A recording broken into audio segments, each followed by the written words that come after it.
Cuties ఈరోజు ఇఫ్తార్లో నా favourite అయిన ఎగ్ పాస్తా అయితే చేసేసాను స్పైసీగా. ఎలా చేశానో చెప్తాను, వచ్చేయండి అబ్బా. ఫస్ట్ ఆఫ్ ఆల్ అయితే ఆనియన్స్ని నీట్గా చిన్న చిన్న పీసెస్గా కట్ చేసుకొని ఒక 5 minutes ఫ్రై అయిపోయిన తర్వాత కొంచెం కారం, ఉప్పు, పసుపు వేసుకొని పచ్చివాసన పోయేదాకా ఒక 5 minutes అయితే ఫ్రై చేసేసుకొని తర్వాత ఒక 2 eggs వేసుకొని మంచిగా ఒక 10 minutes అయితే బాగా ఫ్రై అయిపోయిన తర్వాత ఇంకేముంది, మనం బాయిల్ చేసి పెట్టుకున్న పాస్తాను అయితే వేసేసాను.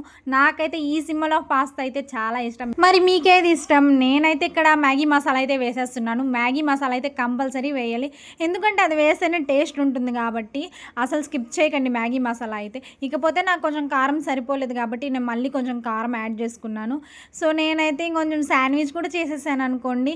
ఈసారి కూడా అంతా ఫినిష్ చేద్దాం అనుకున్నా, కానీ ఇది కూడా తినలేకపోయాను. ఏం చేద్దాం చెప్పండి అబ్బా. ఇంకా టైం అయిపోయింది కాబట్టి వాటర్ తాగైతే ఫాస్టింగ్ అయితే కంప్లీట్ చేసేసి కొంచెం పాస్తా తినంగానే చెప్పా కదా ఫుల్ అయిపోయిందని, వేస్ట్ అయితే కాదనుకోండి. మా మమ్మీ తినేసింది. మీరు సబ్స్క్రైబ్ చేసుకోండి అబ్బా.